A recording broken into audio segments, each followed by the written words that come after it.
એવું બધાના જોડે થતું હશે કે મમરાનો ચેવડો આપણા ઘરનો ના ભાવે પણ જો બીજા કોઈનો હોય ને તો ખૂબ જ ટેસ્ટી લાગે. તો આજે આપણે બાળકોને પણ નાસ્તામાં આપી શકાય ને એવો કોલ્હાપુરી મમરાનો ચેવડો બનાવીશું. આ રીતે બનાવશો ને તો બાળકો લંચ બોક્સ ક્યારે પાછો નહીં લાવે. તો એના માટે 2 કપ બેસન, સ્વાદ પ્રમાણે મીઠું, અડધી ચમચી હળદર, 1 ચમચી તેલ અને થોડું પાણી એડ કરીને મિક્સ કરી લઈશું. હવે સેવ પાડવાના સંચામાં નાની જાળી એડ કરીને બેટરને એડ કરીને ગરમા ગરમ તેલની અંદર ઝીણી સેવને પાડી લઈશું.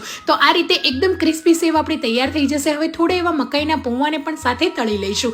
એકદમ સરસ રીતે તળાઈ ગયા છે. અડધો કપ જેટલા શિંગદાણા, થોડી એવી કાજુ અને બદામની કતરણ એડ કરીશું અને આ રીતે સૂકા ટોપરાની લાંબી લાંબી સ્લાઇસ એડ કરીને તળી લઈશું. થોડી એવી કિસમિસ, મીઠા લીમડાના પાન, ફુદીનાના પાન અને 1 લીલું મરચું, 1 લાલ મરચું, બધી વસ્તુને સરસ રીતે ફ્રાય કરી લઈશું અને એક વાસણમાં કાઢી લઈશું. હવે 1 ચમચી તેલની અંદર 2 કપ ભરીને કોલ્હાપુરી મમરા એડ કરી લઈશું. સ્વાદ પ્રમાણે મીઠું, અડધી ચમચી હળદર એડ કરીને મિક્સ કરી લઈશું અને અડધી ચમચી જેટલી દળેલી ખાંડ, અડધી ચમચી જેટલું લાલ મરચું પાવડર એડ કરીને મિક્સ કરીશું. તીખાશ તમારી પ્રમાણે તમે એડ કરી શકો. સરસ રીતે મમરા તૈયાર થઈ ગયા છે. હવે સેવને એક વાસણની અંદર લઈને આ રીતે સરસ રીતે સેવને તોડી લઈશું. એ પછી બનાવેલા મમરા, તળેલા પૌવા, કાજુ, બદામ, શિંગદાણા, બધી જ વસ્તુ જે તળેલી એ એડ કરીશું. અને બાળકોને એકદમ ચટપટો ચેવડો લાગે ને એના માટે અહીંયા આપણે હાથીનો આખરી મસાલા 2 મોટી ચમચી એડ કરીશું. અડધી ચમચી લાલ મરચું પાવડર એડ કરીને મિક્સ કરી લઈશું. આ મસાલા એડ કરવાથી બાળકોને પણ ખૂબ જ ભાવશે અને ટેસ્ટ મમરાનો એકદમ ચટપટો આવશે. તો કોલ્હાપુરી મમરાનો ચેવડો તૈયાર છે. તો તમે પણ જરૂરથી ટ્રાય કરજો. Thank you for watching.